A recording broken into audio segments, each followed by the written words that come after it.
Bonjour à tous, c'est un grand plaisir de vous accueillir via vidéo conférence ce matin pour cette session d'Afravis sur les antirétroviraux. C'est un grand plaisir, un honneur pour moi de modérer cette session avec Mireille Mpoudi-Etame, qui est médecin infectiologue et épidémiologiste à Yaoundé. On reviendra plus largement parce qu'elle a une présentation tout à l'heure sur le trajectoire et les compétences et l'expertise de Mireille. En tout cas, je pense que dans ces moments difficiles où on est tous en train de prendre en charge des patients Covid, c'est important de s'occuper du reste. Je pense que c'est un des vrais challenges qu'on a, c'est ne pas oublier et de continuer à s'occuper des autres patients, de continuer à parler des autres domaines, de continuer à faire de la recherche sur les autres domaines. Donc, c'est un plaisir pour moi de commencer et de commencer par introduire Alexandra Calmi, qui est chef de service d'unité VIH et des hépatites à l'hôpital de Genève en Suisse, qui va nous parler des nouvelles cibles thérapeutiques. Merci beaucoup Alexandra d'être avec nous ce matin. Merci beaucoup aussi de prendre le temps. Je sais que la situation de Covid est compliquée en ce moment à Genève, comme un peu partout en Europe. Et merci de prendre le temps de faire cette présentation sur ces nouvelles cibles thérapeutiques dans le VIH. Merci Alexandra, à toi.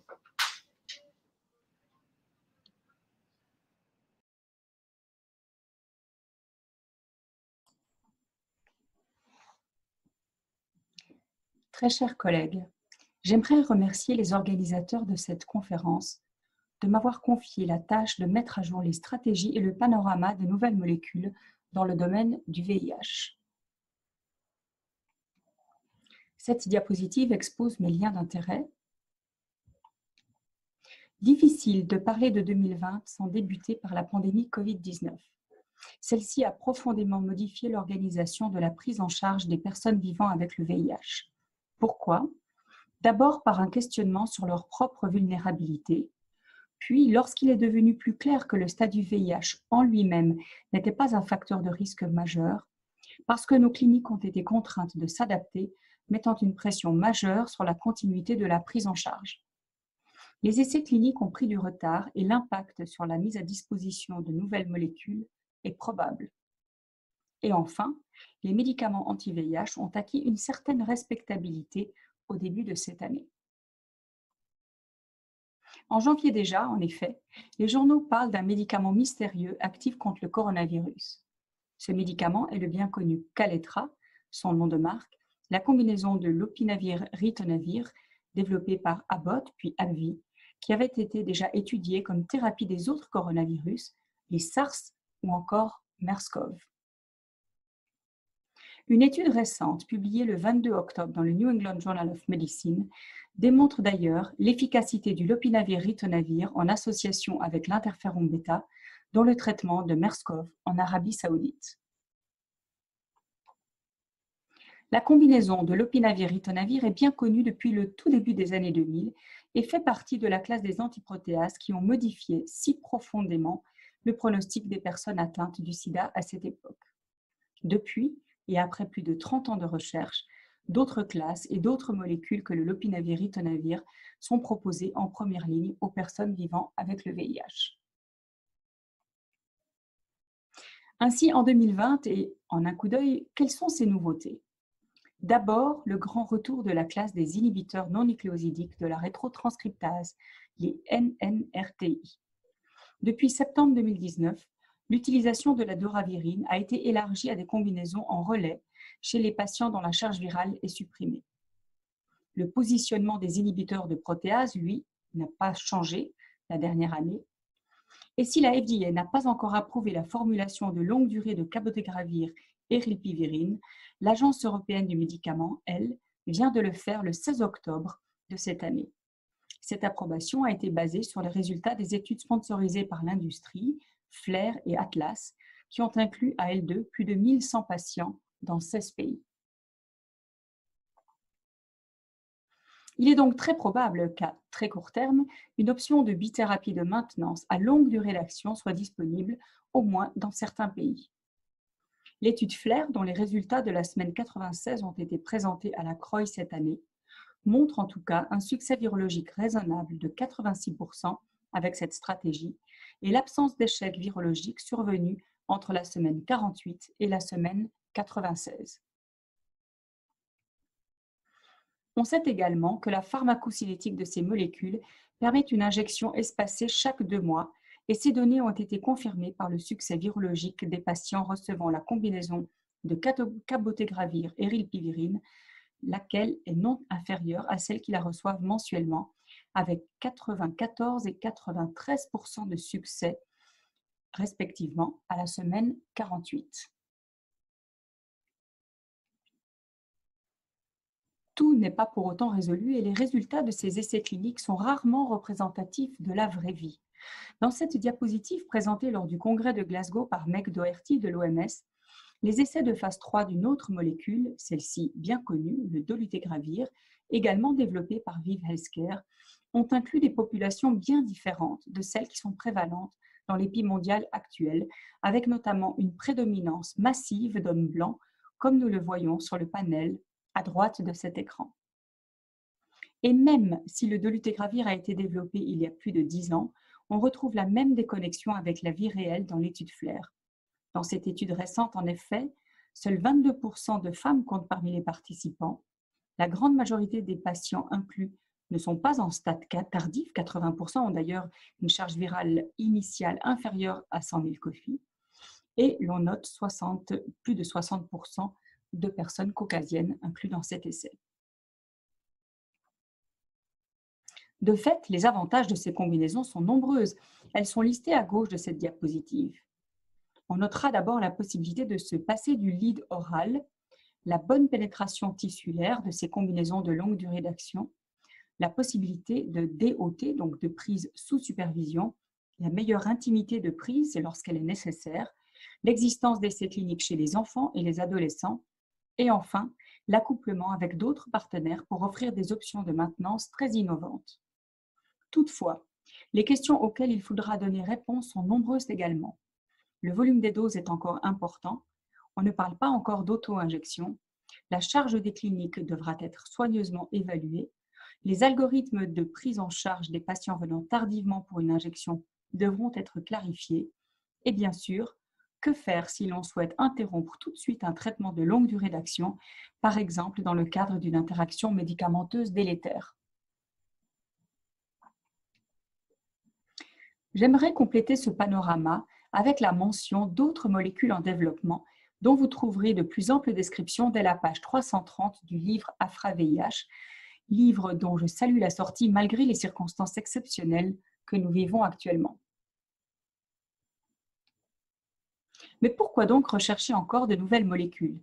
Il y a bien sûr les patients porteurs d'un virus multirésistant, chez lesquels des médicaments de nouvelle classe comme l'ibalizumab, le fostensavir ou encore le lenacapavir représentent un besoin et un vrai espoir. Mais pas seulement. Il y a aussi tous ceux et toutes celles qui n'en peuvent plus de prendre des comprimés tous les jours. Pour ces personnes, les molécules à longue durée d'action sont prometteuses et la palette des options s'élargit au-delà de la combinaison de rilpivirine et cabotegravir que nous venons d'aborder. Enfin, il faut penser à tous ceux et à toutes celles qui ne sont pas inclus dans les essais cliniques. Pour toutes ces populations, par exemple les femmes enceintes, les adolescents, les patients en stade avancé, les stratégies doivent être flexibles et adaptables et les recherches en cours ne doivent pas les oublier. À moyen terme, nous allons, je l'espère, voir apparaître de nouvelles molécules dont je vais parler maintenant. Tout d'abord l'islatravir, puis un nouvel NNRTI, le MK8507, et encore un inhibiteur de la capside, le lenacapavir. Ces molécules en développement font partie d'un pipeline encore riche et actif dans la recherche contre le VIH. Espérons que cette recherche restera vivante malgré la pandémie de Covid qui nous mobilise tous actuellement. L'islatravir, connu auparavant sous le nom de MK8591, est un nouveau nucléoside de type INTTI ou NRTTI en anglais, soit un inhibiteur de la translocation de la transcriptase inverse des nucléosides. En bloquant les courts segments d'acide nucléique de l'amorce, il empêche la fixation d'autres nucléotides. Les INTTI empêchent ainsi dès le début la synthèse des acides nucléiques, contrairement aux INTI qui provoquent une rupture de la chaîne. Ce nouveau nucléoside peut se positionner dans 3 grandes catégories d'usage. La première, une bithérapie orale associée à la doravirine. La deuxième, le développement d'un implant pour la PrEP notamment. Et enfin, un traitement oral de longue durée d'action en combinaison avec le MK8507. Les résultats à 96 semaines de ce premier positionnement montrent un succès virologique attendu dans toutes les doses d'islatravir, même les doses les plus faibles à 0,25 mg. Ce nouveau nucléoside peut se positionner donc aussi dans la PrEP. L'implant sous-cutané est de la taille d'un implant contraceptif, comme par exemple l'implanon, et a été en discussion dès les stades initiaux du développement de cette molécule. Si l'on extrapole les données pharmacologiques présentées à droite de cette diapositive, des concentrations cibles pourraient être atteintes même après 1 an et avec un implant dosé à seulement 62 mg. Lorsque cela sera vérifié dans les essais cliniques, ces données seront vraiment transformatrices pour les usagers ou les usagères de la PrEP.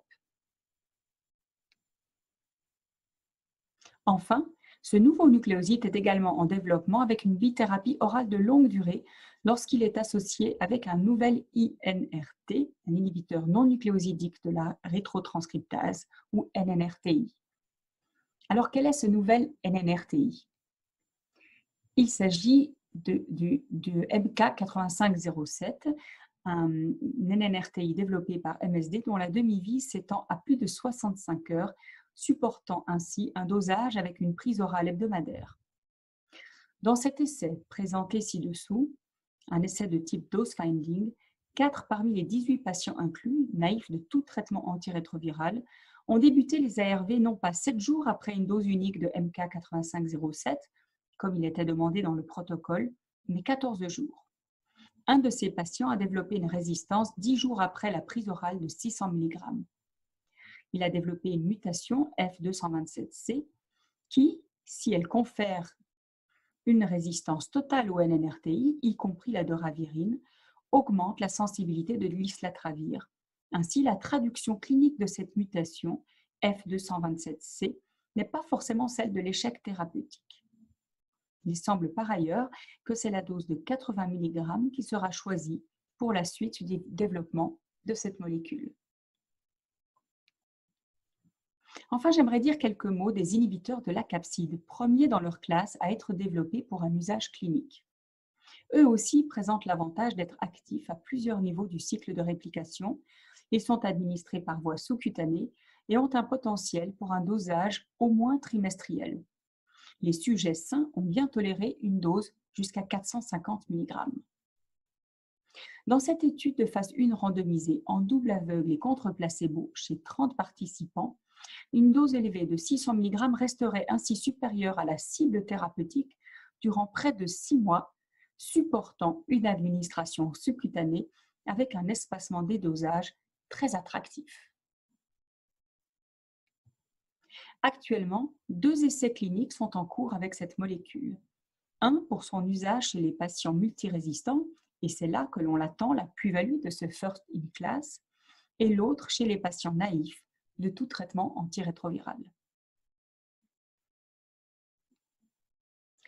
Parmi les molécules en développement, beaucoup ne sont pas à proprement parler des antirétroviraux développés pour interférer avec le cycle viral.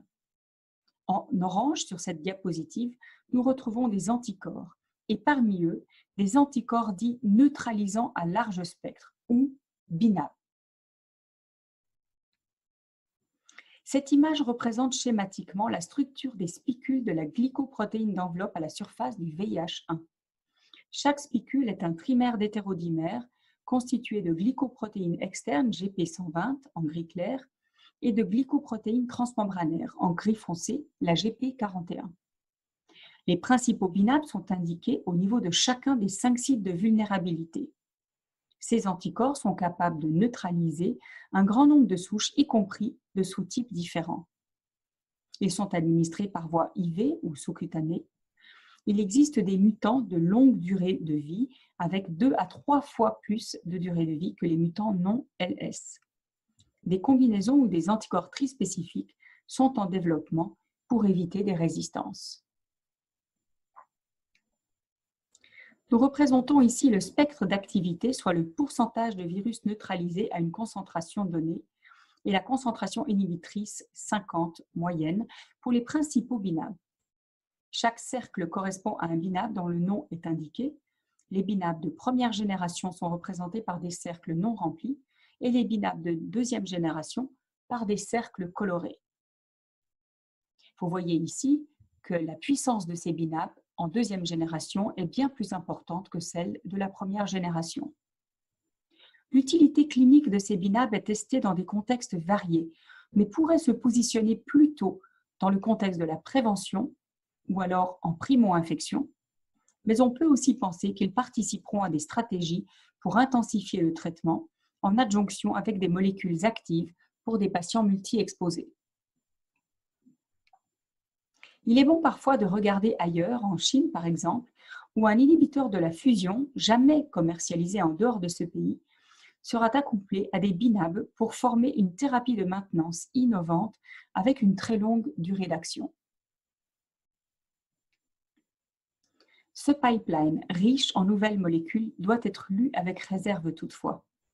En effet, le développement de nouvelles options thérapeutiques chez l'enfant est toujours beaucoup plus lent que chez les adultes.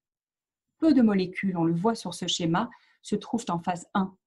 Et les phases 3 sont en cours, mais elles testent des inhibiteurs de l'intégrase qui sont déjà connus depuis longtemps chez les adultes, comme le dolutegravir ou le bictegravir. Un regard sur ce panorama démontre avec conviction que les molécules à longue durée d'action feront partie, et dans un futur proche, des options thérapeutiques additionnelles pour les personnes qui ont besoin d'antirétroviraux. Tant les injectables que les implants, que les anneaux vaginaux en PrEP sont étudiés et retiennent toute notre attention. En conclusion, si 2020 est bel et bien une année virale, les options thérapeutiques pour le VIH continuent de nous interpeller et de nous intéresser. Une palette diversifiée pour l'administration des ARV est certainement possible déjà à très court terme. Toutefois, Covid a et va modifier les timelines d'accès à ces molécules.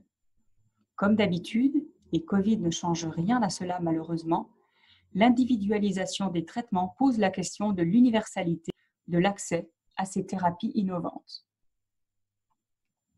Je vous remercie pour votre attention et remarque avec intérêt que dans cette année virale, le prix Nobel de médecine a été attribué aux 3 co-découvreurs du virus de l'hépatite C. Bravo et merci à vous tous qui avez eu la patience de m'écouter jusqu'au bout de ma présentation et à tous ceux et toutes celles qui m'ont aidé à la préparer.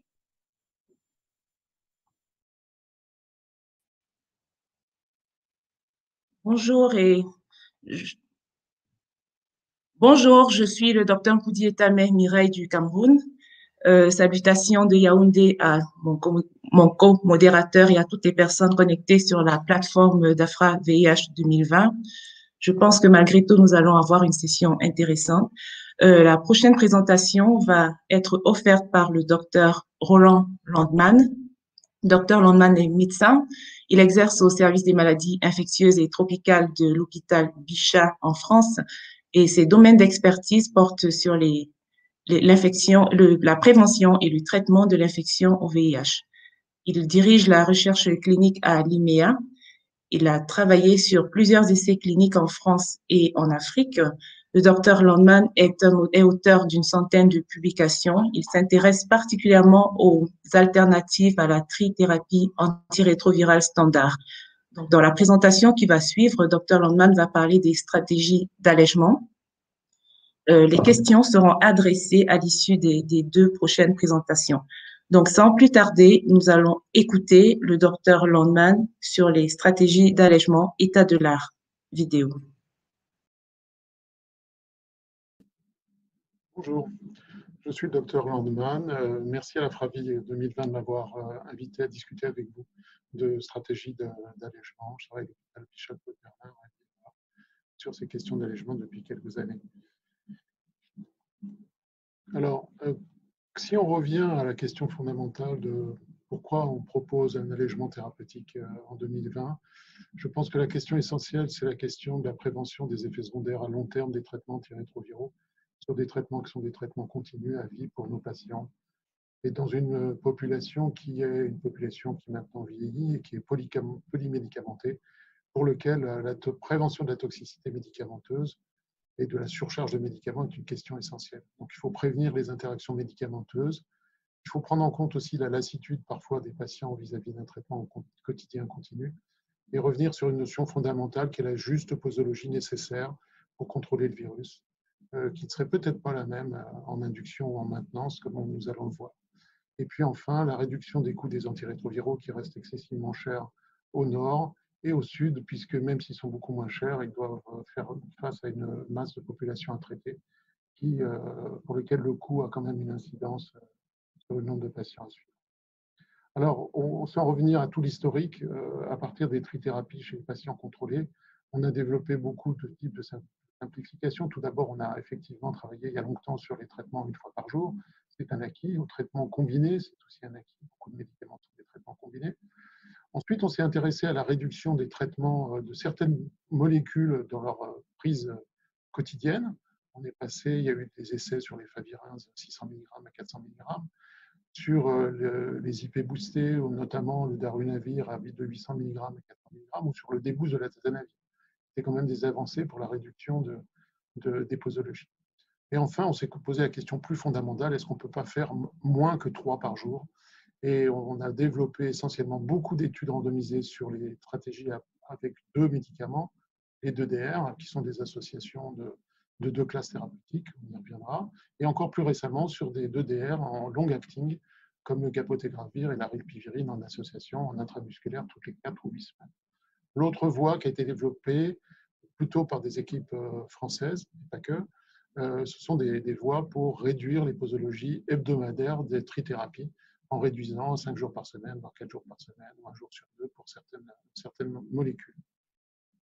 Alors, si on revient aux bithérapies, on ne va pas toutes les citer parce qu'elles sont nombreuses, mais on va citer les gros essais cliniques.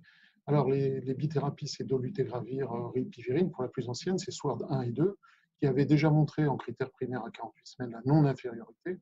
Et puis, sur les patients qui ont tous switché pour être suivis jusqu'à 100 semaines, voire plus maintenant, eh bien, on a un taux d'efficacité très important qui se maintient à 93%. On n'a que 1% des patients qui vont avoir des mutations de résistance qui apparaissent jusqu'à 100 semaines, aucune aux anti-intégrases, au dolutegravir, et on a eu 3 patients finalement sur 10 des résistants qui ont eu des mutations à la rilpivirine, une molécule de plus faible barrière génétique. Si on en revient à l'autre stratégie, la plus connue, c'est dolutegravir 3TC. Alors le plus intéressant finalement, c'est le fait qu'on ait évalué ça en première ligne dans les essais Gemini 1 plus 2, comme vous le voyez sur cette diapositive. C'est la non-infériorité parfaite sur des stratégies de bithérapie dolu3TC versus dolutegravir tenofovir FTC sur 48 semaines, puis 96 semaines dans ce genre. Et c'est la première fois qu'on montrait clairement dans un grand essai randomisé une bithérapie à base anti-intégrase avec du 3TC comme étant aussi efficace que la trithérapie. Dans les essais de switch, c'est l'essai Tango de dolutegravir 3TC en switch, qui montre clairement une non-infériorité à 48 semaines avec un résultat à 93%. Et quelle que soit l'analyse, il n'y a pas de différence. Il n'y a pas d'émergence de résistance dans l'essai Tango.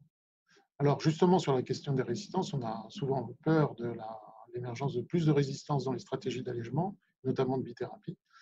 Avec ces molécules, ce n'est pas le cas, puisque dans Gemini, sur les patients qui ont eu un échappement virologique, finalement, aucun n'a développé une mutation de résistance au NUC et au dolutegravir, que ce soit dans la trithérapie ou dans la bithérapie. Et comme on l'a déjà dit dans Tango, il n'y a pas eu de résistance. Et même dans l'analyse post-hoc sur l'ADN proviral, à baseline. On a vu des patients qui avaient des mutations archivées à 184 dans un certain nombre de cas, c'est rare, mais aucun de ces patients, ces 7 patients, n'avait eu d'impact sur l'efficacité de la bithérapie par la suite. Alors, qu'en est-il de l'autre question qui est des réservoirs? Parce que finalement, d'alléger, ça a un impact sur le réservoir. Déjà, dans les selles amidoles, Charlotte Charpentier, Véronique Joly, l'équipe Abisher ont montré que dans les CANRS 167, il n'y a absolument pas de différence sur le réservoir, sur l'ADN proviral qui reste stable entre J0 et S48. Et que cette corrélation entre le réservoir et la charge virale ultrasensible est bien là. Et donc, on a déjà été rassuré dans cet essai pilote sur l'absence d'évolution du réservoir dans cette bithérapie de maintien. Alors finalement, l'autre question, c'est signal ou pas signal. Est-ce qu'il y a plus de patients qui montrent un signal en dessous de 50 copies ou en dessous de 40 copies? Que ce soit dans Gemini ou que ce soit dans Tango, eh bien, il n'y a pas plus de patients qui montrent un signal à moins de 40 copies en induction, en maintenance, avec des bithérapies. Alors, des bithérapies, on en a fait au Sud, il faut le reconnaître, notamment l'équipe d'Éric Delaporte, avec Flora Chiaffi et Charles Coiffant, qui avaient déjà montré, et s'était déjà pensé sur la question des IP boostés 3TC, en essayant de les comparer avec des monothérapies. Bon, clairement, par rapport aux monothérapies, la monothérapie, il y a beaucoup plus d'échecs, 24% d'échecs versus seulement 3% d'échecs virologiques à 48 semaines, dans des IP 3TC qui étaient essentiellement du darunavir et du lopinavir. On a finalement, parmi les échecs virologiques, aucune mutation de résistance nouvelle qui apparaissent aux IP ou au NUC. Et ça, c'est très important. Et lorsqu'on a renforcé le traitement chez ces patients, eh bien, ils ont tous été recontrôlés pratiquement virologiquement. Et globalement, on a un taux de succès qui est à 92% à 96%.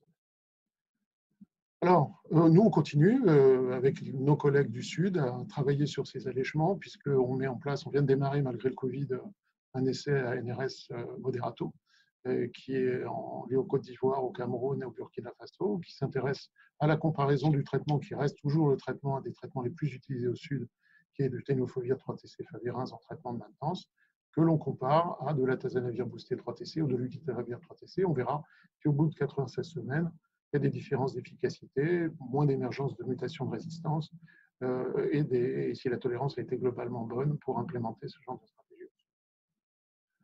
Alors, concernant l'autre stratégie de la réduction des prises hebdomadaires, comme je vous l'ai dit, notre regretté collègue, le docteur Jacques Lebovitz, qui nous a quittés cette année, avait lancé dans l'accord de Garches ces stratégies d'allègement de traitement, qui ensuite est repris dans l'essai 4D, en essai pilote de l'ANRS, et finalement, nous l'avons amplifié avec Pierre Dutruchet dans l'essai Quatuor, qui s'est posé la question d'une randomisation chez des patients maintenus, quel que soit le type de médicament qu'on utilise à la baseline, que ce soit des IP, des non-NUC, ou des anti-intégrases, et ça a été essentiellement des patients sous non-NUC et anti-intégrases qui ont été randomisés dans cet essai. Dans les résultats globaux que nous avons montrés à l'IS en 2019, quel que soit le type d'analyse, on voit que le succès thérapeutique est totalement maintenu en 4 jours sur 7 versus 7 jours sur 7, avec 96% d'efficacité en 4 jours sur 7 et 97% en 7 jours sur 7, et que quel que soit le type d'analyse, c'est non inférieur entre les deux stratégies, et aussi quel que soit le type de médicament antirétroviraux, de troisième agent qu'on va utiliser, ça reste non inférieur entre les deux stratégies. Quand on regarde plus finement, je ne l'ai pas montré ici sur une diapo, les 6 échecs virologiques que nous avons eus dans 4 jours sur 7 versus 4 dans 7 jours sur 7, il n'y a pas de différence significative. Et les émergences de mutations de résistance, on les a vues pour 3 patients sous rilpivirine, qui étaient 2 dans le bras 4 jours sur 7, 1 dans 7 jours sur 7, et un patient sous raltegravir dans le bras 4 jours sur 7. Alors, l'autre point qu'a montré Sidonie Lambert à la CROI 2020, c'est finalement l'évolution de l'ADN proviral. Comme de nouveau, comme dans les bithérapies, l'ADN proviral ne bouge pas entre 4 jours et 7 jours sur 7 pendant les 48 semaines dans la sous-étude. De même, la charge virale ultrasensible qui reste totalement stable pendant les 48 semaines d'observation, et la charge virale spermatique qui ne montre aucune différence sur les détectabilités qui restent très faibles entre le bras 4 jours sur 7 et 7 jours sur 7. Il n'y a pas de différence du moment que la charge virale plasmatique est contrôlée. Donc des données totalement rassurantes. Et en plus, Jacqueline Capot, qui a participé à l'étude, nous a montré que l'évolution des marqueurs d'inflammation et d'activation ne bouge pas entre les stratégies 4 jours sur 7 et 7 jours sur 7, sur tous les marqueurs qui ont été analysés dans une sous-étude. Mais bien entendu, on peut s'imaginer la réduction des coûts qui est très importante, puisque c'est une réduction globale de 43% des coûts. On a économisé 1 million d'euros entre les deux bras de traitement, ce qui n'est pas négligeable, et ce qui fait des coûts annuels par patient qui diminuent à 4 000 euros dans les 4 jours sur 7 versus 7 000 euros annuellement pour les 7 jours sur 7. Alors, des allègements de ce type, il y en a eu au sud. Il y a l'étude Brazer qui a été faite en 5 jours sur 7 sur des patients sous efavirenz, qui a été faite chez des adolescents et des jeunes adultes en Afrique de l'Est et australe, qui a montré absolument aucune différence sur l'interruption de 2 jours de traitement de médicaments à base d'efavirenz, quelles que soient les analyses qui ont été faites, et le degré de satisfaction de ces jeunes gens était très élevé. Alors, l'avenir, ou en tout cas une place supplémentaire, ça va tourner autour de la notion des médicaments long-acting cabotegravir et ripivirine, qui sont aussi des bithérapies, mais qui seront par voie intramusculaire espacée de 4 semaines ou 8 semaines. Et on voit que dans les essais cliniques FLAIR, Atlas et Atlas 2M, la comparaison ici avec les trithérapies fait qu'on n'a aucune différence d'efficacité à 48 semaines, avec entre 93 et 95% d'efficacité, et pas de différence non plus entre les stratégies de 4 semaines et de 8 semaines. Alors, le degré de satisfaction des patients, il est important pour des patients qui sont quand même présélectionnés pour aller dans ce type d'essai, puisque malgré les inconvénients et les douleurs qui peuvent exister au niveau des points d'injection, les patients sont satisfaits d'avoir ce genre de traitement intermittent. Donc, en presque conclusion, je dirais qu'on a plusieurs pistes, qu'on connaît bien maintenant, les 2DR, les réductions hebdomadaires. On met en place pour la fin de l'année un essai qui s'appelle l'UETO de la NRS, qui va combiner les deux stratégies pour voir si des traitements 2 fois en bithérapie en 4 jours sur 7 vont être aussi efficaces qu'en 7 jours sur 7. On espère bien avoir une réponse positive. Et donc, on attend aussi la suite de ces développements de stratégies de réduction. Alors, il y a des prérequis avant l'allègement, il ne faut pas oublier. Il faut s'assurer la stabilité du traitement antirétroviral en cours, qui n'est pas d'antécédent d'échec virologique, par l'historique des antirétroviraux, les génotypes cumulés, voire les génotypes sur cellules. Il ne faut pas oublier de bien vérifier que le patient n'ait pas d'hépatite B si on allège en enlevant le tenofovir. Il faut bien analyser les comorbidités de ces patients, s'il y a des interactions médicamenteuses dont on pourrait bénéficier de l'allègement. Puis, il faut discuter avec le patient, puisque finalement, il y a des demandes, il y a des options possibles. Donc, moi, souvent, je discute avec les patients, leur exposant qu'on peut faire une stratégie comme celle-ci ou comme celle-là. Et je crois que c'est intéressant de replacer la question du traitement dans la routine qui ne s'est pas installée dans nos consultations. Alors, en conclusion, je pense qu'on a donc un large panel de stratégies d'allègement qui sont étudiées dans des essais maintenant randomisés, en maintenance et depuis peu en induction. On n'a pas de risque majeur sur les mutations de résistance avec les molécules que l'on utilise, ni sur les réservoirs. C'est encore un peu sous-utilisé, à mon avis, en pratique quotidienne. Et je pense qu'il faut toujours se poser la question du principe de juste posologie pour contrôler le virus. Et en espérant que toutes ces stratégies nous apporteront une réduction de la toxicité à long terme.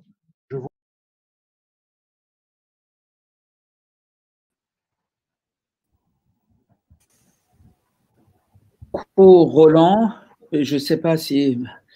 Merci à Alexandra aussi.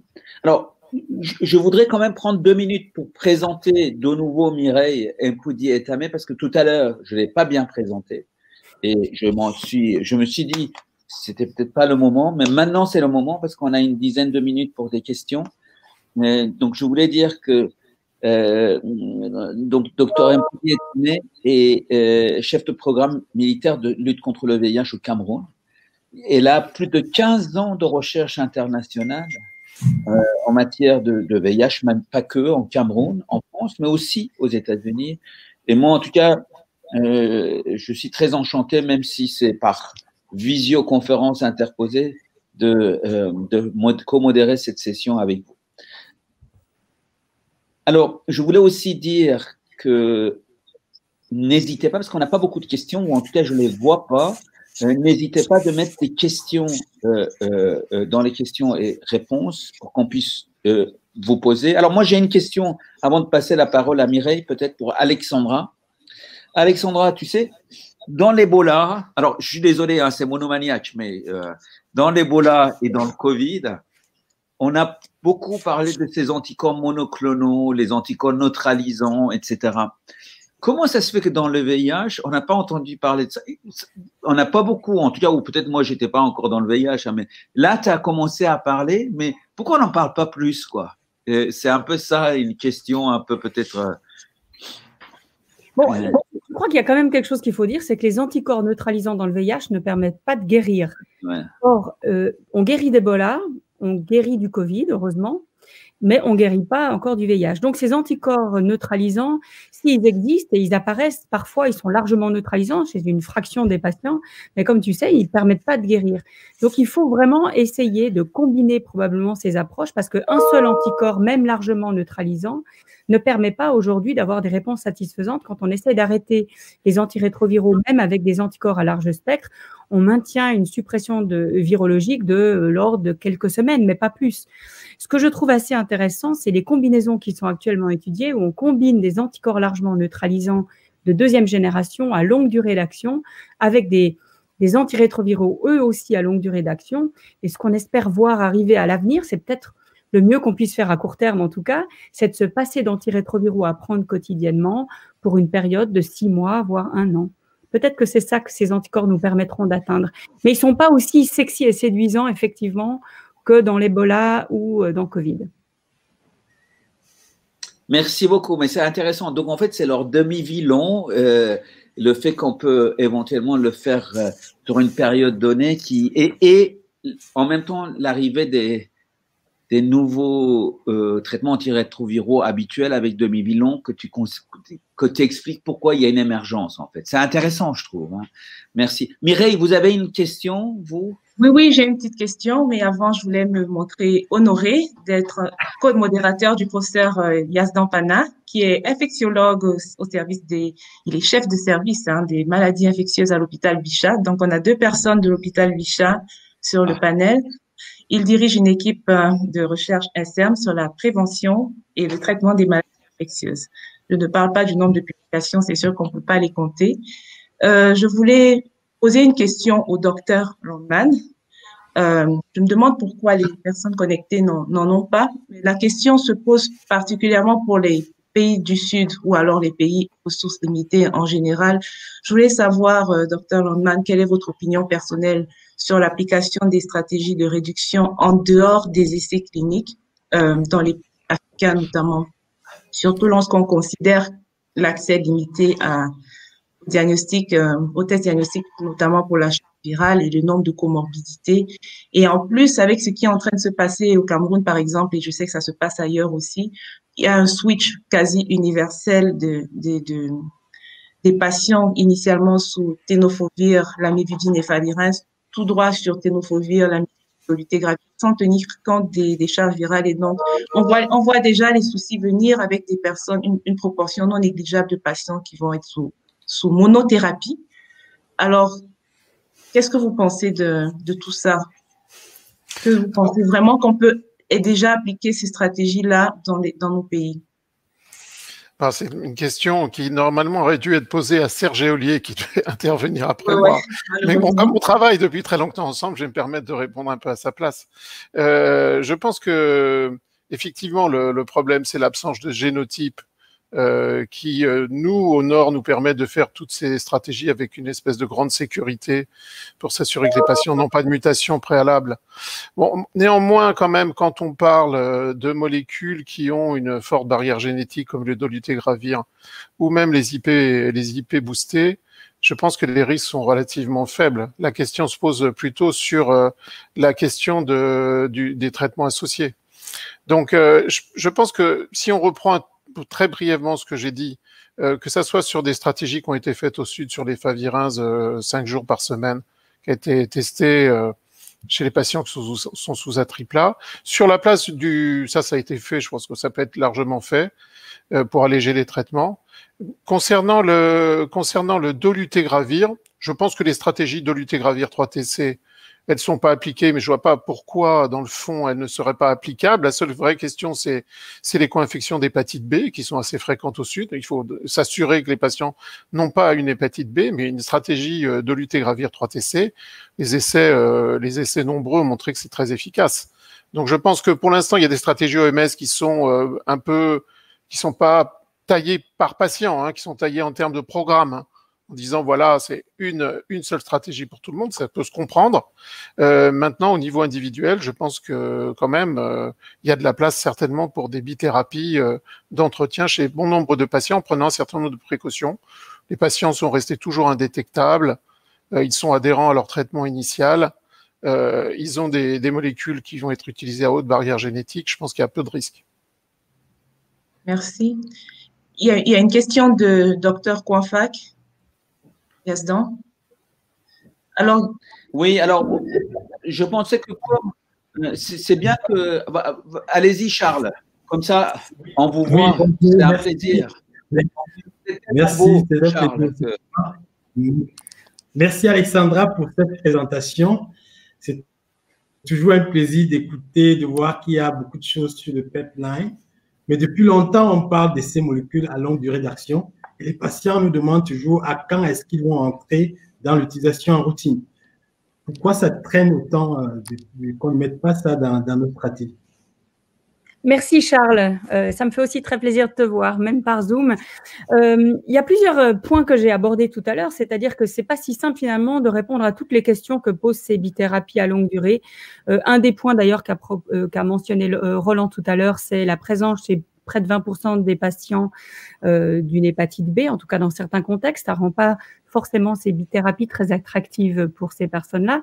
Et puis d'autre part, comment faire, c'est-à-dire en pratique, quand quelqu'un loupe un rendez-vous, quand on est en pleine période de Covid maintenant, on se rend compte, je suis sûre que c'est pareil partout, on est vraiment en grande difficulté actuellement pour donner des médicaments pour 6 mois à tous les patients, alors que nos patients n'arrivent plus à venir à l'hôpital, on n'arrive plus à avoir des charges virales parce que le laboratoire de virologie est complètement débordé. Donc on se retrouve dans des situations où ces molécules à longue durée d'action sont très attractives pour autant que la clinique fonctionne, qu'on puisse voir les gens à l'heure, qu'ils répondent au rendez-vous, qu'ils n'aient pas particulièrement besoin d'un traitement, par exemple antituberculeux, alors qu'ils sont déjà sur ces molécules. Donc, il y a quand même des questions de faisabilité en pratique qui méritent d'être répondues avec une grande attention et donc que ces patients soient suivis dans le cadre au moins d'études observationnelles. Je pense que c'est très intéressant et ça va rentrer dans une niche qui est importante, par exemple, pour des populations adolescentes, et on a vraiment envie de voir arriver ces molécules à longue durée d'action, mais il ne faut pas sortir de notre esprit le fait que sur la pratique, on ne sait pas vraiment comment gérer les inattendus. Et les inattendus, à l'heure actuelle, sont vraiment très nombreux, comme vous le savez. Sandra, en fait, avant de passer à la réponse à Clotilde, la parole à Clotilde. On a une question de la salle et il faut toujours respecter la salle. Donc, en fait, c'est une question de Sébastien Morin qui est de Patent Pool, des médecins. Et en fait, elle te pose la question, pouvez-vous nous dire davantage sur albuvertide, en particulier concernant la prochaine étape pour un accès hors Chine? Que savez-vous des études cliniques et processus d'enregistrement en cours? Merci pour cette question facile. Donc, l'albuvertide, effectivement, a été des données sur l'albuvertide ont été présentées dans le Lancet l'année passée. J'ai marqué la référence dans ma présentation, c'est Vu et al. Vous me direz qu'actuellement, si vous tapez Vu et al, vous allez trouver beaucoup de choses, mais en l'occurrence, avec l'albuvertide, vous en trouverez qu'un seul. Donc, ce sont des études de phase 3 relativement bien faites. Il y a pas de souci par rapport à ça. C'est une molécule qui ressemble un peu au fuséon qu'on a connu aussi, qu'on peut pas utiliser tout seul, hein, malgré tout. Moi, je dirais que l'intérêt de cette molécule est vraiment son association avec d'autres molécules à longue durée d'action. Et comme je l'ai dit tout à l'heure, c'est ça qui va être analysé et procédé sous forme d'études actuellement. Je n'ai pas de notion que d'autres pays ont demandé un enregistrement de cette molécule, mais je pense que ça doit être au pays de le faire et je ne sais pas si la Chine a donné des possibilités pour que cette molécule soit enregistrée en dehors de son pays. Il y a aussi une autre molécule qui est uniquement enregistrée en Russie. Donc, je pense que c'est très intéressant, notamment pour le patent pool, de se renseigner sur ces molécules. Mais je ne crois pas qu'elles ont une place majeure actuellement dans la pharmacopée, hormis lors de leur association, leur accouplement, si vous voulez, avec d'autres partenaires à longue durée d'action. Merci. Dernière question à Clotilde, avant de passer la parole à Mireille, peut-être. Oui, bonjour à tous. J'aurais une question qui s'adresse plutôt à Roland sur les stratégies d'allègement. Concernant les bithérapies, tu n'as pas du tout parlé de la bithérapie TDF-FTC qui est actuellement évaluée en maintenance est-ce que tu penses que cette stratégie, qui peut avoir des points positifs, notamment sur le plan économique, a un avenir, a une place dans les futures stratégies d'allègement? Et si oui, chez qui? Bon, merci Clotilde. Non, franchement, j'ai pas pu tout balayer. Je suis désolé, j'ai oublié certaines stratégies. Je sais que nos collègues ont travaillé sur cette stratégie. C'est potentiellement intéressant, mais elles ont souvent été évaluées chez des patients qui avaient des charges virales initiales relativement peu élevées, donc quand c'était en induction ou en maintenance, c'est différent. Maintenant, bon, c'est vrai que dans les stratégies d'allègement, on essaye quand même d'avoir à l'esprit d'avoir des molécules dans les associations de bithérapie qui ont une forte barrière génétique. Quelque part, c'est un peu rassurant d'être sur des molécules ou des associations de molécules dont une est puissante, si c'est pas les deux. Donc je pense que sur ces stratégies TENO-FTC, c'est probablement intéressant pour pouvoir maintenir un contrôle virologique chez les patients qui sont déjà indétectables. Il y aura probablement une place pour certains d'entre eux. Maintenant, si on veut avoir une vision un petit peu plus globale sans trop prendre de risques, ça va être quand même compliqué de mettre ce genre de stratégie au même niveau que des associations qui intègrent du dolutegravir ou des IP boostés. C'est mon point de vue. Alors, je peux juste poser, Mireille, je peux poser une dernière question, je voulais poser à Alexandra, moi, parce qu'il n'y a pas d'autres questions. Alexandra, bien entendu. Pratique courante, tu fais 4 jours sur 7? Non, très peu. On fait beaucoup de bithérapie par contre, et puis on essaye aussi de faire d'alléger le monitoring, parce qu'on a peu parlé du monitoring, mais c'est aussi un coût le monitoring, et on essaye justement d'alléger le monitoring et le suivi pour espacer finalement le nombre de fois où le patient doit venir à l'hôpital. Mais c'est très rare que les patients nous demandent du 4 sur 7, et actuellement, c'est vrai, en routine, on ne le fait pas, sauf si les patients le demandent. Il faut, Monsieur Landman, publier rapidement votre papier, alors. Mireille, à vous. Oui, merci beaucoup. Bon, en routine, on le fait beaucoup. Ouais. Bon, on ne fait pas… Ouais. En tout cas, merci beaucoup à tous les deux pour passionnant ces interventions. Je passe la parole à Mireille pour la suite, mais ne partez pas, hein. Il faut que vous restiez là. C'est bon, Yazdan. Je vais introduire le docteur Kouanfak. Dr Charles Kouanfak est médecin-chercheur. Il est titulaire d'un PhD en sciences chimiques et biologiques. Il est aussi clinicien. Il exerce à l'hôpital du jour à l'hôpital central de Yaoundé au Cameroun. Dr Charles Kouanfak est expert dans la prise en charge du VIH. Il est enseignant à l'université de Tchang au Cameroun et ses centres d'intérêt se situent principalement dans la recherche clinique sur le VIH. Il a une activité très productrice dans ce domaine. Il a donné lieu à plusieurs publications. Charles est aussi affilié à l'ANRS au Cameroun, au sein de laquelle il est investigateur de plusieurs études phares, notamment l'étude NAMSAL sur la non-infériorité du dolutegravir par rapport à l'efavirenz dans les pays à ressources limitées. Alors, ce jour, Dr Charles Kouanfak va présenter traitement de première ligne du VIH1 comportant dolutegravir versus efavirenz à faible dose. Résultat à 2 ans de l'étude ANRS 12313 NAMSAL Cameroun. Vidéo.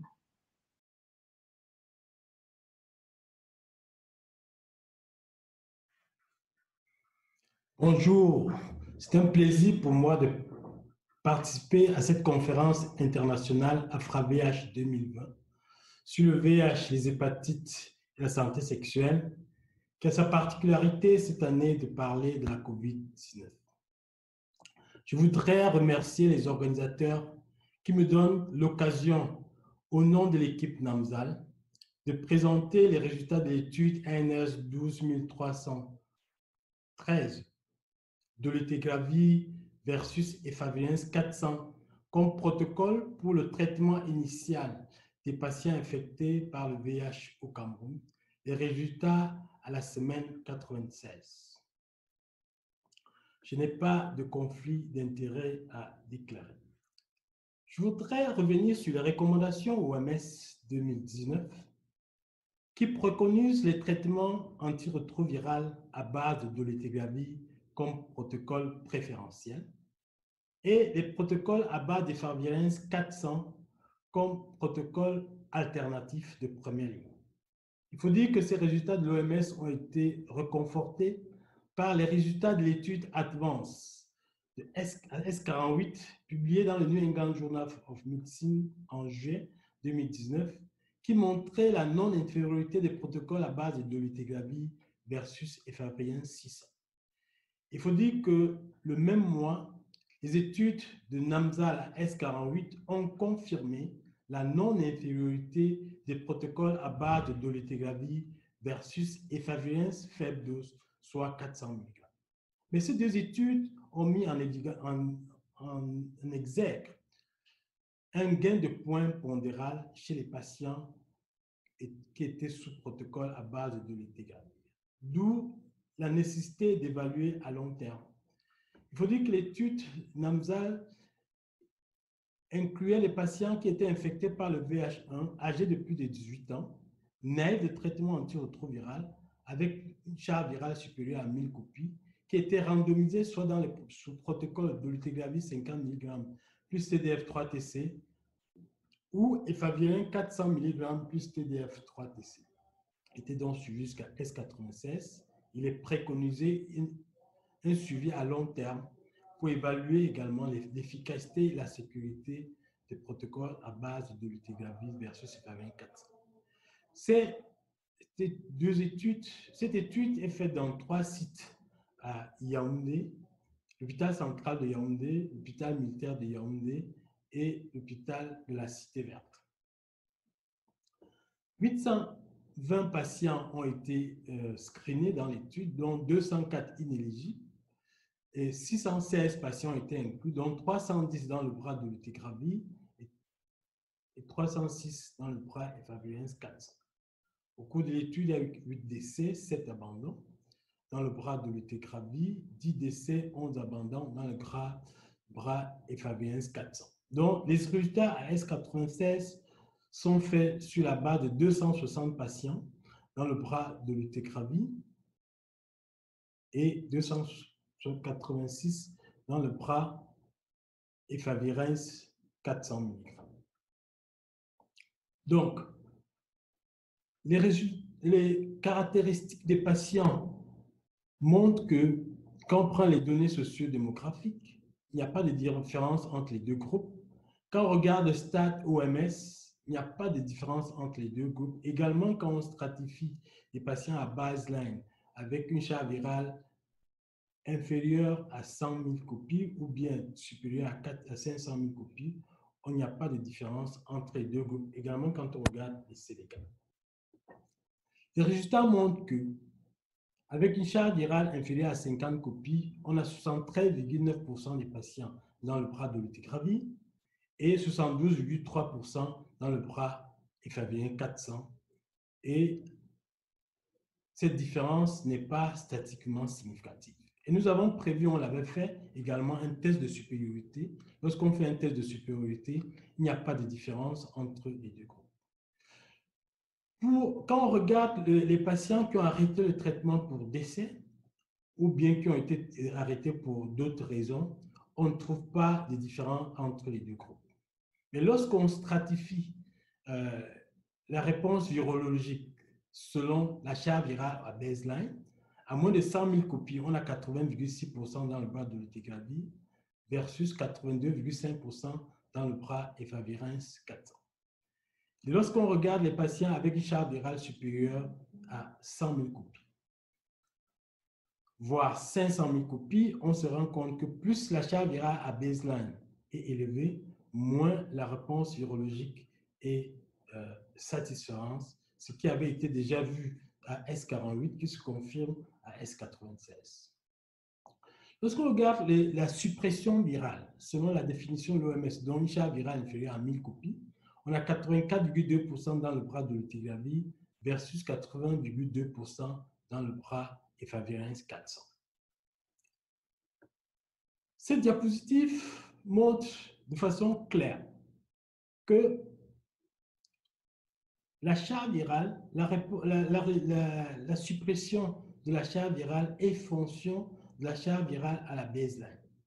Vous constatez que ce soit dans le bras de dolutegravir, que ce soit dans le bras efavirenz 400, pour les patients qui ont une charge virale supérieure à 100 000 copies, on a une réponse virologique qui n'est pas très satisfaisante, maintenu de la S48 à S96.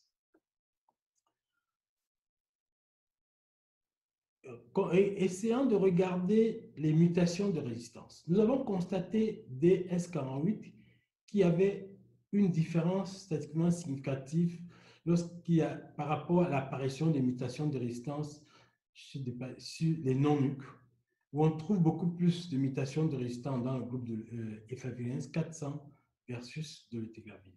Et cette différence a été maintenue à S96, mais elle n'est pas sensible, elle n'est pas statistiquement significative lorsqu'il s'agit des autres classes thérapeutiques. Cette diapo montre également les résistances qui conduisent à l'échec virologique. Nous avons vu des S48 qui avaient plus de mutations de résistance par rapport au groupe efavirenz 400, 15 patients versus 0 patients dans le groupe dolutegravir. Et quand on va à S96, on se rend compte que cette différence n'est plus significative quand on trouve 3 patients dans le groupe dolutegravir versus 3 patients dans le groupe efavirenz 400.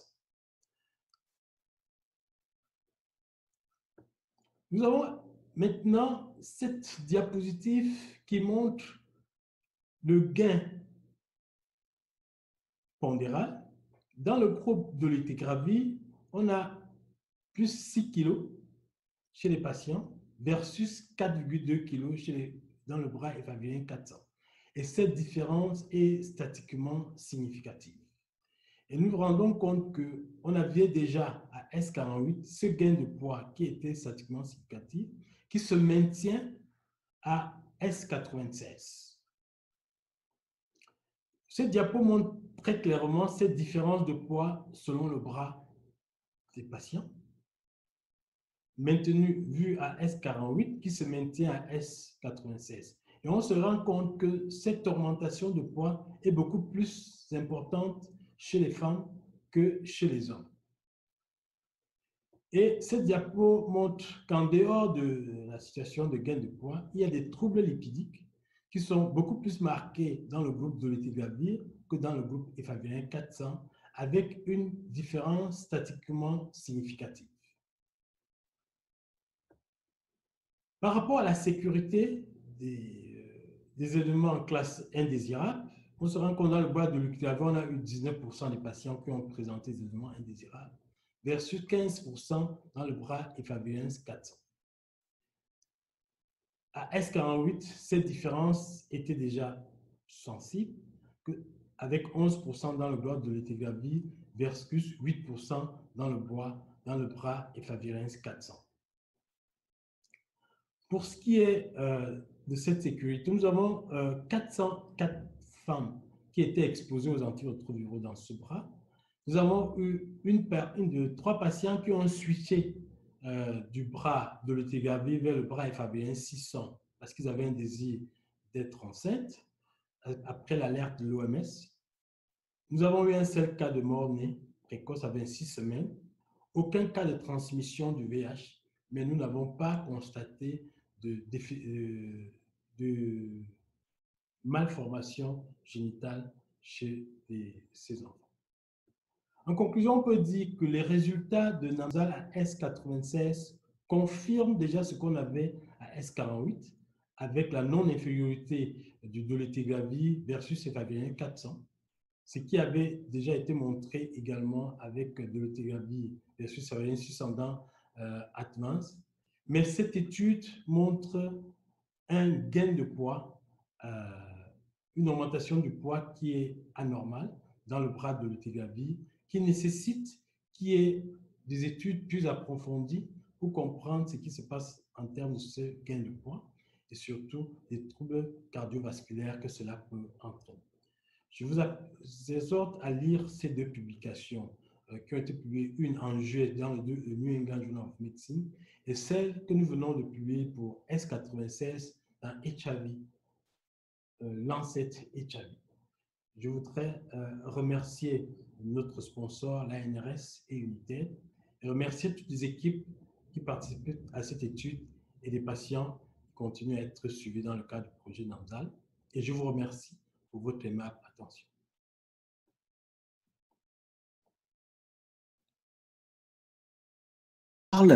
Pour cette excellente présentation. Merci pour aussi ces présentations qui ont été très productives sur la scène internationale, et bravo à l'équipe de Cameroun, bravo à l'équipe aussi de la NRS qui a été derrière vous. On va passer aux questions à la fin des 3 présentations. Donc maintenant, c'est un plaisir pour moi d'introduire Clotilde Alavena, qui est clinicienne, infectiologue au centre hospitalier universitaire de Nantes, qui a beaucoup travaillé dans le cadre de recherche clinique autour de VIH et en particulier autour des problématiques de maintenance et en particulier sur la cohorte française DataAids. C'est une des personnes les plus actives sur cette cohorte. Et elle va nous présenter des données sur les bithérapies de dolutegravir rilpivirine et dolutegravir lamivudine en maintenance, des données d'efficacité en vie réelle dans la cohorte française DataAids. Merci beaucoup, Clotilde. Bonjour, je remercie les organisateurs de m'avoir donné l'opportunité de vous présenter aujourd'hui les résultats de cette étude de bithérapie, dolutegravir plus rilpivirine et dolutegravir plus lamivudine en situation de maintenance, données d'efficacité en vie réelle dans la cohorte française DataAids. Les inhibiteurs d'intégrase et plus spécifiquement le dolutegravir sont la base des traitements antirétroviraux en première ligne, mais aussi dans les switches. En maintenance, des stratégies d'allègement sont maintenant validées ou en cours d'évaluation. 2 bithérapies à base de dolutegravir ont été comparées à la poursuite de trithérapie dans de grands essais randomisés. Les études SWORD 1 et 2 pour la bithérapie dolutegravir rilpivirine et l'étude TANGO pour la bithérapie dolutegravir lamivudine, avec une efficacité équivalente aux trithérapies, un faible taux d'échec et l'absence d'émergence de mutations de résistance. Aujourd'hui, dans les recommandations européennes et américaines, dolutegravir rilpivirine et dolutegravir plus lamivudine sont toutes les 2 recommandées en switch chez les sujets virologiquement contrôlés. Alors, qu'en est-il en vie réelle? Les objectifs de notre étude sont de décrire les sujets virologiquement contrôlés qui ont débuté une bithérapie par dolutegravir rilpivirine ou dolutegravir lamivudine en traitement de maintenance au sein de la cohorte DataAids. C'est aussi d'évaluer l'efficacité virologique de ces 2 bithérapies, d'analyser les facteurs associés à l'échec virologique et de décrire toutes les causes d'arrêt de traitement. La cohorte DataAids est une cohorte prospective de plus de 65 000 patients vivant avec le VIH, suivis dans 23 centres de référence en France. Toutes les personnes vivant avec le VIH adulte, débutant une première bithérapie avec dolutegravir rilpivirine ou dolutegravir lamivudine, en maintenance, c'est-à-dire avec une charge virale indétectable à moins de 50 copies au J0 de la bithérapie, entre janvier 2014 et décembre 2018, ont été inclus dans l'étude. Le critère principal d'évaluation est l'échec virologique, qui est défini soit par 2 charges virales successives à plus de 50 copies par millilitre, soit une charge virale unique à plus de 400 copies par millilitre.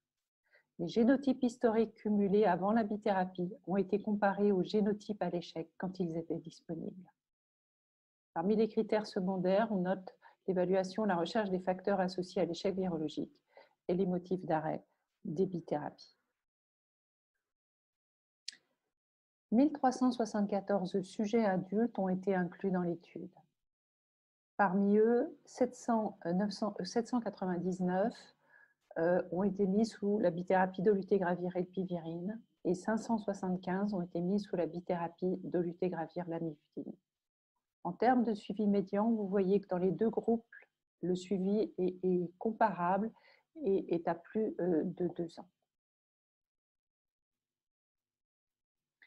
Voici les caractéristiques des patients à l'inclusion dans les 2 groupes. Ce que qu'on observe, c'est que les patients qui ont été mis sous dolutegravir et elpivirine en situation de maintenance ont un profil un peu différent des patients qui ont été mis sous la bithérapie dolutegravir lamivudine. Les patients sous dolutegravir et elpivirine sont en effet un peu plus âgés. Ils sont un peu plus avancés dans l'infection VIH avec plus de patients au stade SIDA. Ils ont une durée d'infection VIH plus longue, un nadir de CD4 plus bas. Et ce qu'il faut noter, c'est lorsqu'on regarde les antécédents d'échecs virologiques, on voit que les échecs virologiques sont beaucoup plus fréquents, près de 44% dans le groupe dolutegravir elpivirine, alors qu'ils sont à moins de 20% dans le groupe dolutegravir lamivudine.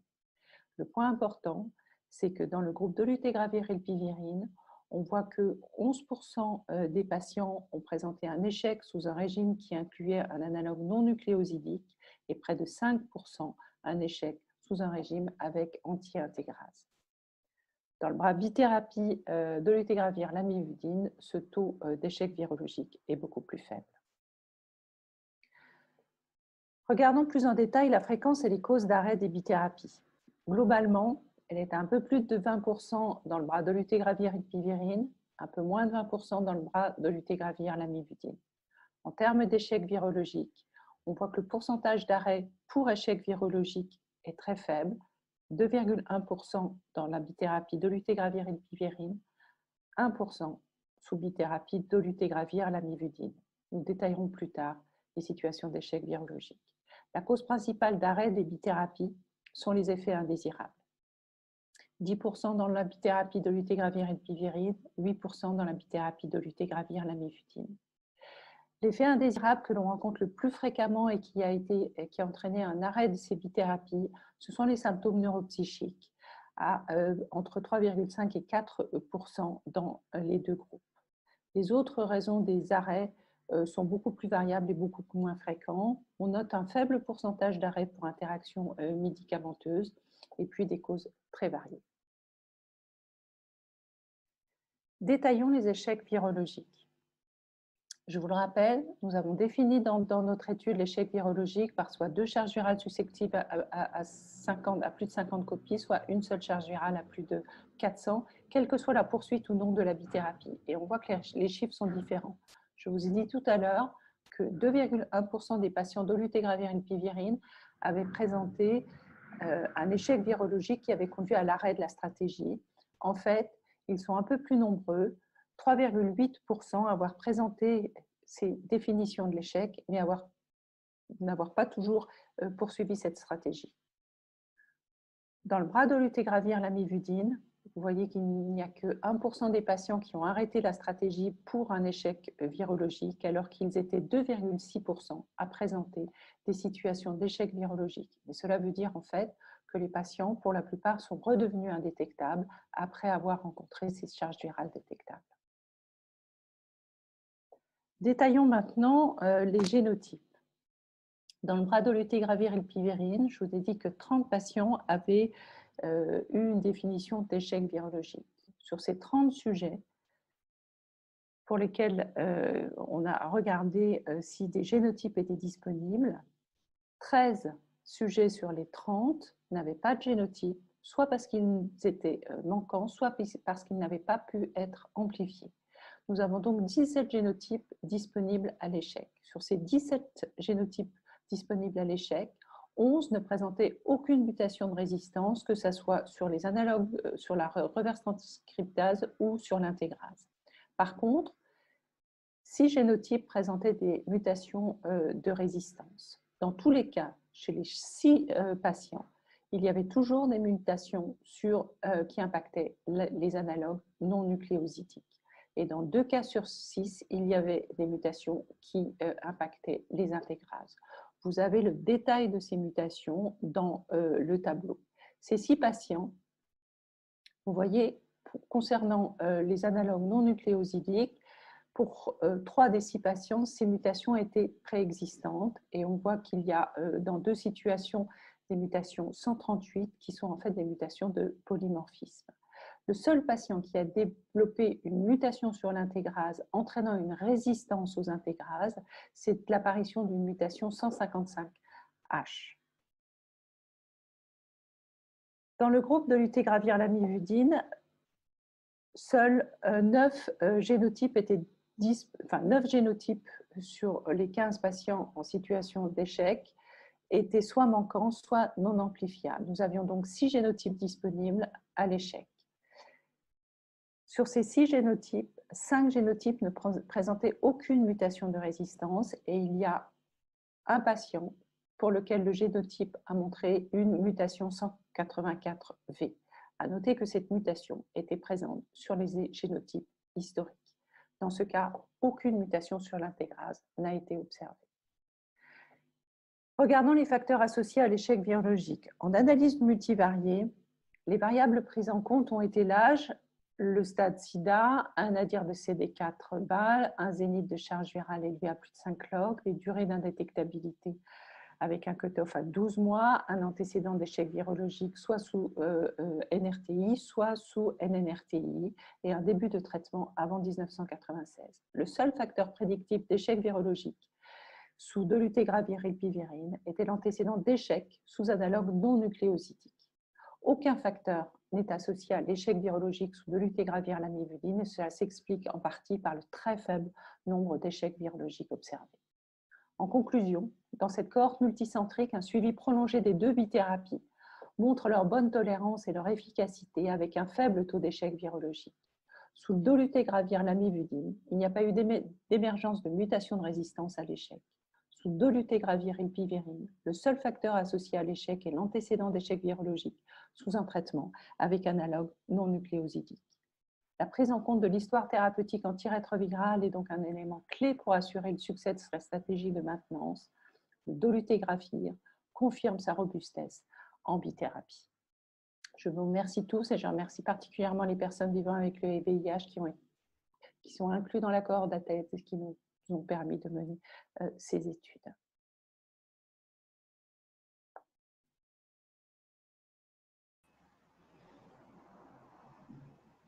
C'est avec plaisir que je vais introduire Madame Amar Morgan de Coalition Plus Casablanca au Maroc.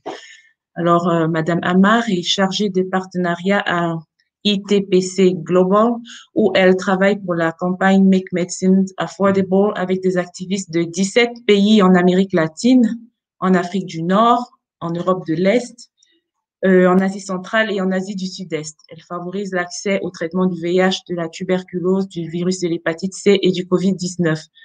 Morgane a plus de 5 années d'expérience dans le plaidoyer pour l'accès au traitement et les droits humains.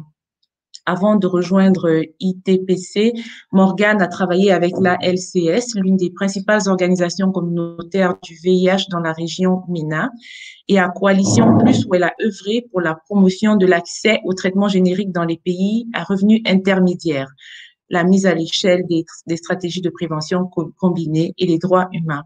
Morgane est membre de la délégation des ONG des pays en développement au conseil d'administration du Fonds mondial depuis 2017 et membre de la délégation des ONG au conseil d'administration d'UNITAID depuis 2015. Voilà, Madame Amar Morgan en vidéo.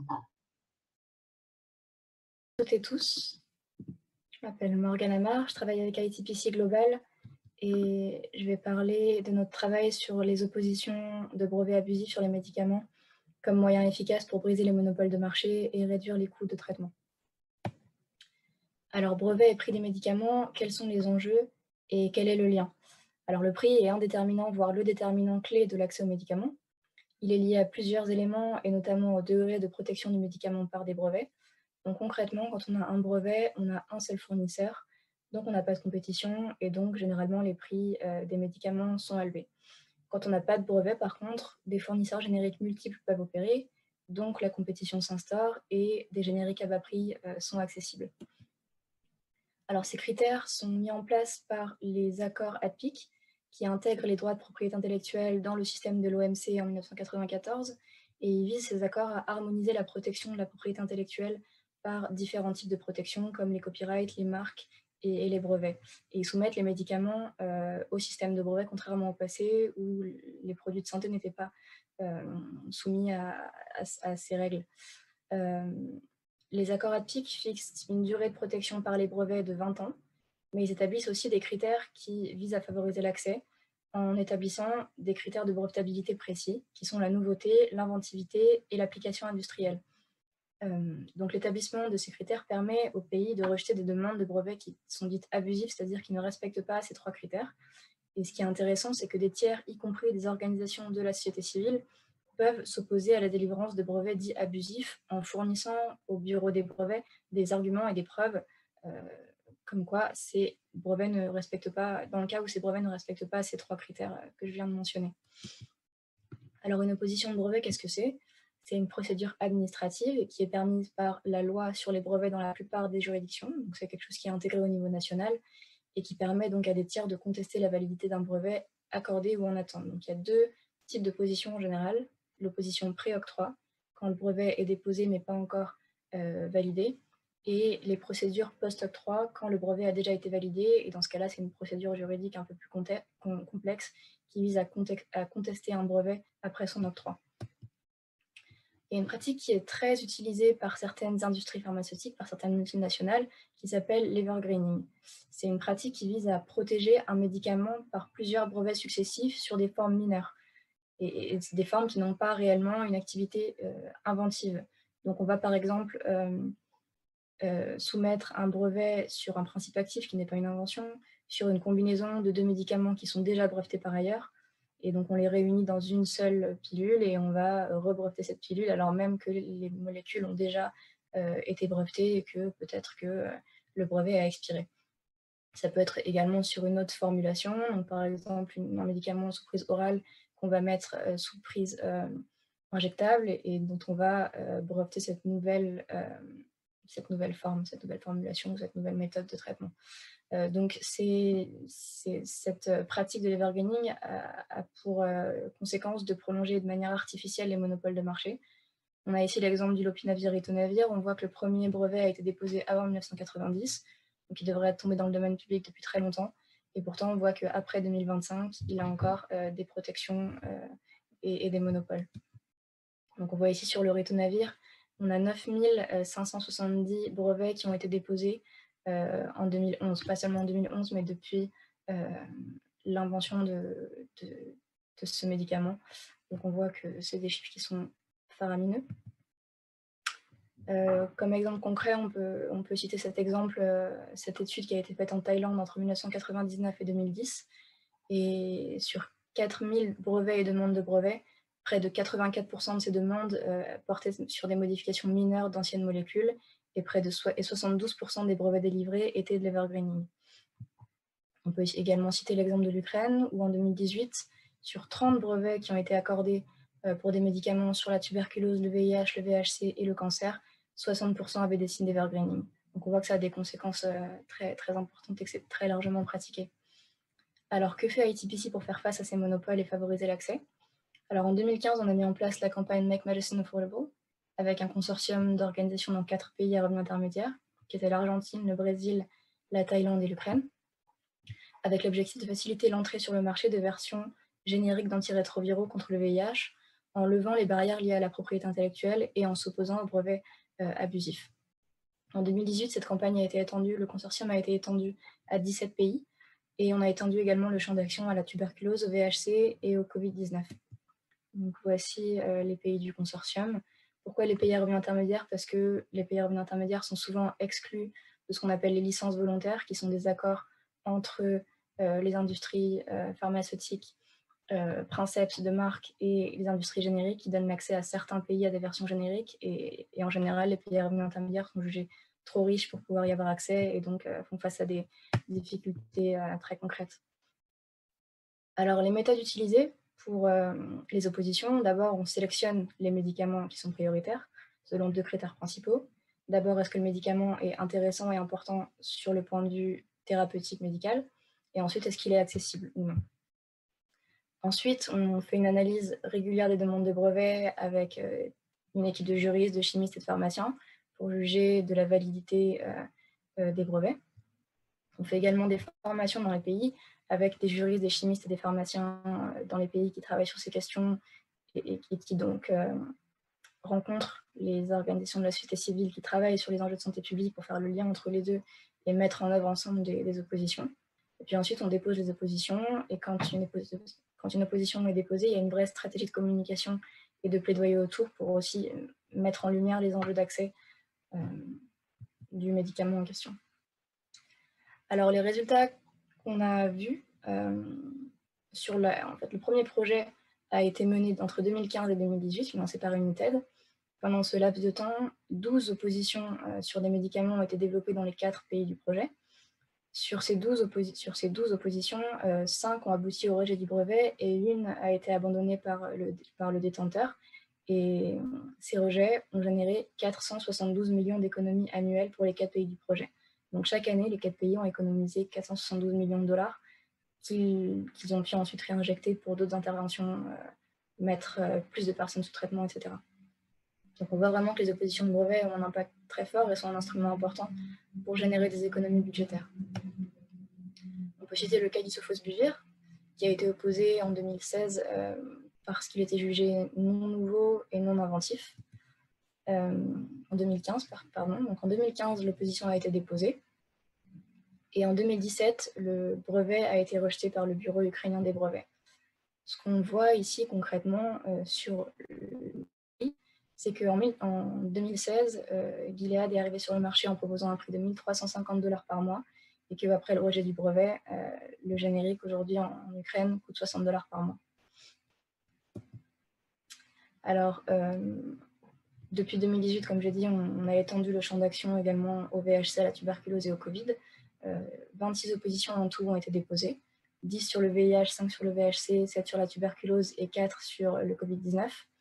Donc les résultats sont... les procédures sont encore en cours, comme j'ai dit, c'est des procédures qui prennent du temps. Mais voilà, comme on l'a vu sur la première partie du projet, les conséquences et l'impact budgétaire a été très important. Donc on s'attend à des conséquences très positives également. Et pour conclure, l'opposition au brevet abusif est un moyen efficace pour lever les monopoles des produits Princeps sur le marché du médicament. Ça permet l'entrée sur le marché de versions génériques plus abordables.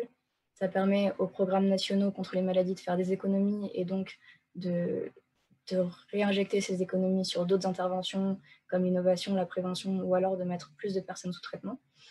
Ce qui est intéressant, c'est que les oppositions peuvent également contribuer au changement de comportement des laboratoires. Donc, par exemple, sur le cas de l'Ukraine, une fois que l'opposition a fonctionné et que le brevet a été rejeté, l'Ukraine a été intégrée à la licence volontaire entre Gilead et des laboratoires génériques indiens. Et donc, on voit que c'est ça qui a permis à l'Ukraine d'être intégrée à la licence volontaire. Et donc, ça leur a donné un moyen supplémentaire d'accès à ces génériques. Ça permet aussi de décourager certains laboratoires de déposer des brevets d'evergreening et d'abandonner des demandes de brevets parce qu'ils savent que la société civile joue ce rôle de veille, de watchdog sur ce travail-là. Et ce qui est intéressant aussi, c'est que ça a été bien reçu par les bureaux des brevets qui apprécient ce travail de la société civile qui permet en fait d'améliorer la qualité des brevets délivrés à la fin. Et aujourd'hui, il faudrait aller plus loin dans la collaboration entre la société civile et les industries pharmaceutiques génériques locales pour plus d'impact sur le prix des médicaments. On a quelques défis auxquels on fait quand même face. C'est que d'abord, plusieurs pays ont omis les oppositions dans leur législation nationale ou alors disposent de modalités compliquées. Donc, par exemple, dans le cas du Maroc, les oppositions pré-brevet ne sont pas possibles. On peut faire des oppositions post-brevet qui sont, comme je l'ai dit, plus compliquées et qui prennent plus de temps. Donc, on a besoin aujourd'hui de faire un travail sur la réforme des lois et de lutter contre les dispositions qui sont dites APIC+. Donc, c'est des dispositions qui vont plus loin que les accords APIC et qui sont souvent incluses dans les accords de libre-échange signés entre les pays du Nord et les pays du Sud. On a également un manque de capacité au niveau national parfois pour déposer des oppositions. C'est des procédures qui sont complexes et techniques et parfois les personnes les mieux armées pour faire ces oppositions ne sont pas forcément au fait des enjeux de santé publique, donc c'est aussi important de faire le lien entre les deux. Ensuite, le dépôt des brevets se fait à un stade très précoce du développement des médicaments, donc il faut vraiment un suivi régulier des essais cliniques, c'est une veille constante. C'est, comme j'ai dit, des procédures qui peuvent prendre du temps avec un impact qui n'est pas forcément immédiat, donc il faut avoir de la patience. Ce qui est aussi intéressant, c'est que beaucoup de laboratoires pharmaceutiques on recourt de plus en plus aux licences volontaires. Et les licences volontaires, comme je l'ai dit, permettent l'accès à certains pays en développement à des versions génériques, mais bloquent l'accès à d'autres pays. Donc, ça peut créer des situations dans lesquelles on a un pays dans lequel il n'y a pas de brevet, mais il n'a aucun génériqueur chez qui se fournir, puisque les génériqueurs qui produisent ce médicament-là n'ont pas le droit de fournir ce pays en question. Et enfin, un élément très important, c'est les manques de financement de la société civile pour travailler sur la question de la propriété intellectuelle. Et on voit aujourd'hui que beaucoup d'organisations communautaires qui travaillent sur ces questions, beaucoup d'organisations de lutte contre le sida, qui ont mené beaucoup d'oppositions dans le passé, ont du mal à trouver des financements. On a des incertitudes sur la continuité des financements d'UNITED sur la propriété intellectuelle, et on a aussi des situations dans lesquelles des pays intègrent des interventions de la propriété intellectuelle dans leur note conceptuelle mondiale qui sont ensuite rejetées. Donc c'est quelque chose sur lequel il faut vraiment, sur lequel on travaille, et ce qui sera vraiment important pour la soutenabilité de ces interventions. Je vous remercie et n'hésitez pas à poser des questions. Merci.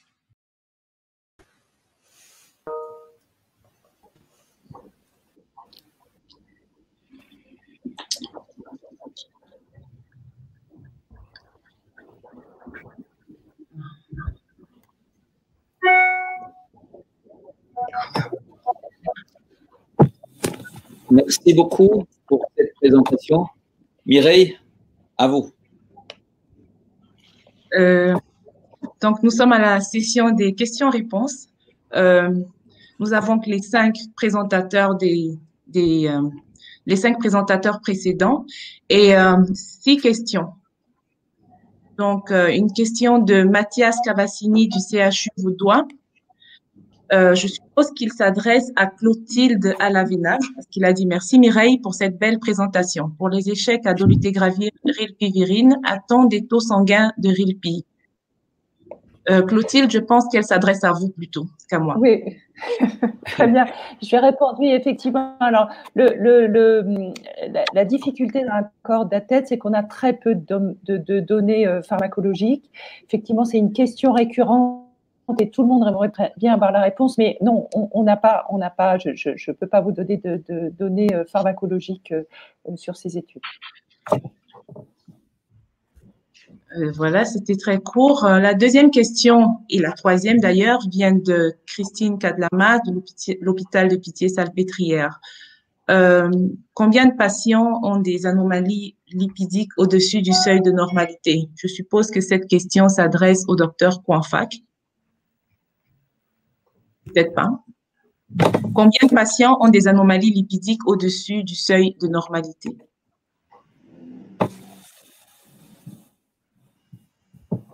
Tu es sur mute.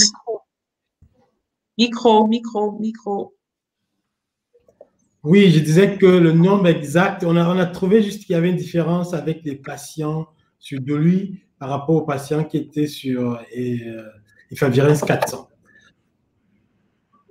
Le nombre exact sur les 616 patients, je ne sais pas le nombre exact tout de suite. OK. Donc, encore du docteur Kadlama, est-ce qu'en Suisse, les médecins proposent des stratégies allégées? Mais oui, bien sûr. Il y a beaucoup de stratégies allégées en Suisse, notamment les bithérapies, comme je l'ai dit aussi tout à l'heure, des stratégies allégées en termes de monitoring. Donc oui, bien sûr, on fait aussi des stratégies allégées, beaucoup, mais pas forcément le 4 jours sur 7, parce qu'il y a aussi d'autres stratégies allégées dont on a peu parlé aujourd'hui, qui sont par exemple de baisser la dose des médicaments. On a fait une étude, par exemple, qui montrait, comme Namzal l'a montré d'ailleurs avec 400 mg d'Efavirenz, on avait fait une étude et on a encore des patients sous des doses très basses d'Efavirenz, par exemple, à 200 mg. Donc, on a des stratégies allégées, mais je pense que les allègements thérapeutiques peuvent prendre diverses formes et pas seulement le 4 sur 7. Merci, Alexandra.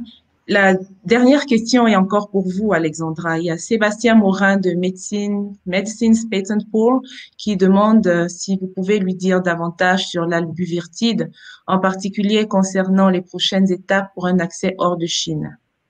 Que savez-vous des études? La question continue. J'ai déjà répondu à cette question, je crois, tout à l'heure. la question n'était pas terminée. Que savez-vous des études cliniques et processus? Ah oui, je crois. Si. Désolée. Oui, tu avais répondu, oui. D'accord. C'était les 6 questions. Mireille, je peux poser une question à Morgane, s'il vous plaît? Bien entendu, mon cher co-modérateur. Si les autres, vous avez vu comme on est sympa les uns avec les autres là, Non, Morgane, déjà félicitations là, ils n'arrêtaient pas. Vraiment, votre présentation était très intéressante. En fait, il y a un truc que vous avez souligné, c'est finalement les oppositions en fait et l'opposition au brevet, ce qui crée comme changement de comportement de laboratoire. Et ça, c'est très intéressant. Et y compris, il y a un truc, c'est qu'eux-mêmes, ils baissent leur prix, quoi, en fait. Vous pouvez dire à quel point, finalement, ils le baissent pour arriver jusqu'au générique ou pas. Ça, c'est toujours une question que je me posais. À quel point, jusqu'où ils peuvent chuter leur prix, quoi, en fait. Après, ça dépend des… Merci pour la question. Ça dépend des laboratoires et des médicaments et de l'âge du médicament, mais ce qu'on observe, c'est qu'effectivement, il y a beaucoup, quand on observe la courbe du coût des traitements antirétroviraux sur ces 20 dernières années, on voit qu'au moment où les génériques sont arrivés et où la compétition générique a pu s'installer et que les des trithérapies sont passées en dessous de $100 à l'année, les traitements, les médicaments de marque ont baissé, en fait, la courbe a suivi, donc ils n'ont pas rejoint le même prix que les traitements génériques. Mais on voit que forcément, ça s'est plus ou moins aligné. Et après, ce qui est intéressant, oui, c'est que les laboratoires changent aussi leur comportement dans le sens où il y a certains médicaments pour lesquels ils savent que les brevets sont plus ou moins, enfin, ce serait pas forcément valides et que d'eux-mêmes, ils vont prédire les réactions et ne pas déposer certains brevets. C'est intéressant ce qui se passe aujourd'hui avec le Covid, parce que le monde entier a les yeux rivés sur les laboratoires et sur les pratiques qui sont faites. Et on voit pour certains médicaments, par exemple le lopinavir et ritonavir, qui est un traitement antirétroviral qui est envisagé pour le traitement du Covid, et ben les laboratoires ont retiré leur brevet, ce qui fait que maintenant tous les pays pour lesquels le brevet du lopinavir et ritonavir était bloquant, ce brevet-là ne sera plus bloquant. Donc on voit vraiment que, encore plus aujourd'hui, on a cette opportunité avec ce rôle de veille de la société civile de montrer qu'on suit les choses et que y a certaines pratiques qui doivent cesser. Je ne sais pas si ma réponse est à la question. Bien sûr, merci. Pardon. Avant de laisser le soin à Yazdan de clôturer la session, je voudrais ajouter une dernière question que j'ai manquée. Elle est de Aliou Blad. Alors, dans les pays du Sud où l'accès à la charge virale est limité, après un switch en bithérapie, dolutegravir et 3-TC ou rilpivirine, est-ce qu'une charge virale annuelle est suffisante pour le suivi? Ensuite, conclusion. Bon, ça c'est de Manon. Alors, à qui s'adresse cette question Je pense que c'est Roland. C'est Roland parce que j'ai posé une question similaire au départ. Roland, vous êtes sur mute. Roland, il faut que tu enlèves le mute. C'est bon, là, tu m'entends? Oui, c'est bon. Ouais. Vous m'entendez? Merci. Non, je pense que, effectivement, mais je pense que c'est une question générale qu'on doit se poser sur la charge virale annuelle. Est-elle suffisante dans les pays du Sud pour la surveillance des patients? De manière, malgré tout, c'est une question qui se pose pour toute forme de trithérapie. C'est un fait. On fait une charge virale annuelle, et même pas toujours, dans la plupart des programmes au Sud. Donc, à efficacité comparable dans les essais cliniques sur des traitements de maintenance, par exemple entre Dolu 3-TC ou Dolu Tenofovir FTC, franchement, il n'y a pas de raison de ne pas poursuivre votre stratégie de surveillance annuelle. Nous, on le ferait pas, mais de facto, parce qu'on a plus de possibilités, mais de facto, quand il n'y a pas de différence d'efficacité, il n'y a pas de risque d'émergence de mutation de résistance, en réalité, vous poursuivez votre stratégie de surveillance annuelle de la charge virale. je pense que c'est suffisant. Alors, pour la rilpivirine, comme Clotilde l'a montré, il y a plus de risques d'échec. Maintenant, ces échecs, quand ils surviennent sur des charges virales semestrielles, elles sont parfois déjà aussi tardives, hein, je veux dire, parce que l'émergence de mutations de résistance peut être rapide. J'espère que j'ai répondu à la question. Merci beaucoup, Roland. Donc, je voulais, pour finir, remercier tout le monde, en particulier, bien sûr, Mireille, mais tous les orateurs, aussi tous ceux qui nous ont écoutés, qu'on ne voit pas, de dire que personnellement, moi qui ai jusqu'au cou dans le Covid depuis le mois de janvier, qu'est-ce que ça m'a fait plaisir de sortir un peu, de vous voir tous, c'est un vrai plaisir de vous voir. Et on va finir dans ces moments qui sont assez difficiles pour tout le monde, hein, par une citation ou même un mot en Sessou, qui est une dialecte de Guinée, qui est Wantanara, c'est qu'on est tous ensemble. Bonne chance et soyez tous bien, portez-vous bien. Merci.